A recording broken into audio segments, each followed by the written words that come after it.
socially acceptable things we did in the 90s, but probably wouldn't think of doing today. Now, there was a long list. I'm not going to bore you with 15 things, but I did think there was 8 that were appropriate. Coming in at number 8, showing up at someone's house unannounced to hang out. And they were actually happy to see us. Yeah, I think we did that. Number 7, not being reachable at all times. Heck, most of us didn't even have a cell phone back in the early 90s, did we? Number 6, and my mom and dad did this in the 60s. I don't think we did it to our kids in the 90s, but we might have. Leaving your kids in the car while you went grocery shopping. Weather permitting, of course. Number 5, and my dad was a chain smoker and absolutely did this. Smoking in a restaurant. Do you remember when Burger King had a smoking section? Gosh, I do. Had those black hard plastic ashtrays. It was a big thing for us to even go to Burger King back in the day, and I absolutely remember that. Number 4, babysitting at about the age of 10. Multiple kids at once, sometimes even a newborn. Okay, I didn't do 10, but I know I was 11, maybe 12, but I think I was 11. I babysat 2 or 3 kids in my neighborhood because it was good money and I liked the people and the kids weren't hard. But yeah, newborn being watched by a 10-year-old, that happened. Number 3, making plans with someone multiple days in advance, not checking in about them again and then showing up without confirming. Can't say we did that. Number 2, having no idea where your kids are.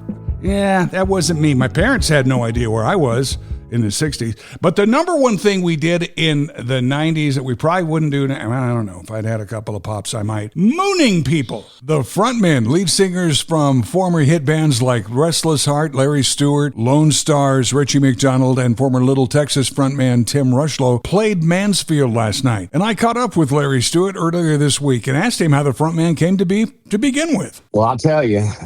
By the way, it's good talking to you again, Woody. I appreciate you doing this.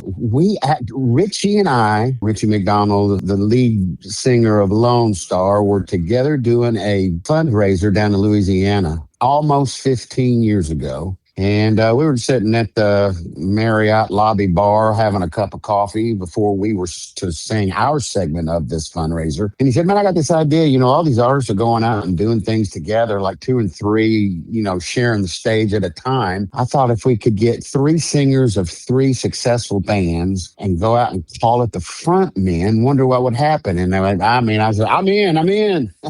I love it. What a great idea. And so actually, our very first show was with Randy Owen. But we fired him. He doesn't have enough hits. So we decided he put Alabama back together. And so he went off and did that. And we ran into the Tim Rushlow, the hit voice of Little Texas. And he had this relationship with entertainment. And he reached out to just went over there, just the 3 of us with our guitars and Richie's keyboard, and I did about 2 weeks over there in the Middle East. And I'm telling you, it was a bonding trip.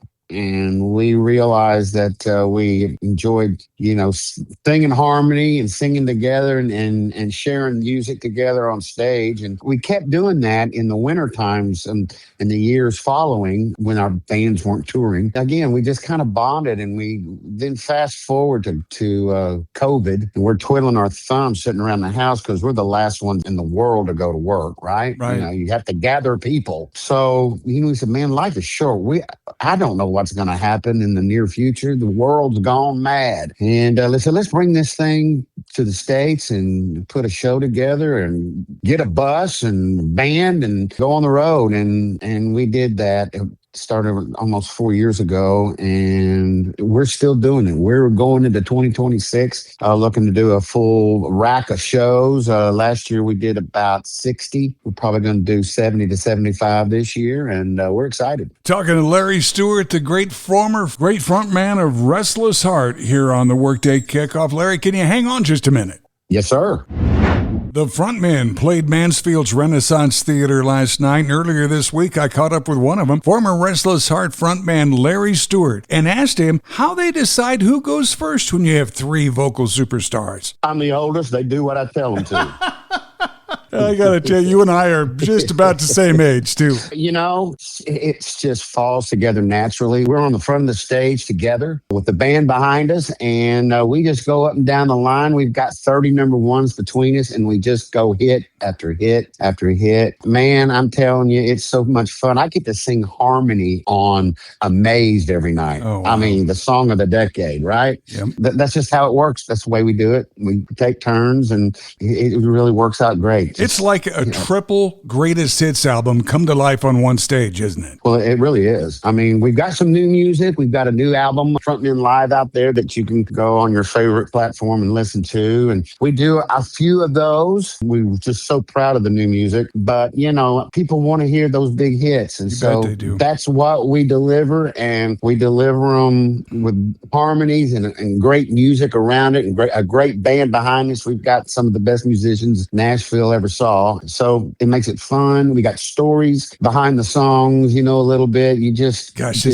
just really cool to hear all of those, and it's a lot of fun. This sounds like a great show. Larry Stewart, former frontman of Restless Heart, here on The Maverick. Larry, before I let you go, I got to ask you, after all these years and all these performances, what song is it that you still can't wait to sing? Well, that is a tough question because I bet you get tired of some, over a period of time, and then maybe they come back to being fresh again. Boy, talking about being lucky, the three of us, we've talked about this very thing, and to have written and recorded the songs that we had on radio and that, we're stuck with. Well, it's just really hard to come up with songs we don't like. I mean, I'll Still Be Loving You and Bluest Eyes in Texas for me. Bluest Eyes in Texas is probably our staple country hit. My all-time favorite. And so, just very lucky to have a bunch of songs that we're so proud of. And, especially when you get older, you look back on the years and you go, man, were we lucky to be able to have those hits and sing those songs. And we just look forward to singing them every night. Larry, it is awesome catching up with you again. And thank you so much for spending some time with us on the Columbus Country station that still plays the good stuff, like Restless Heart. The famous Woody Johnson. I just talked to him on the radio.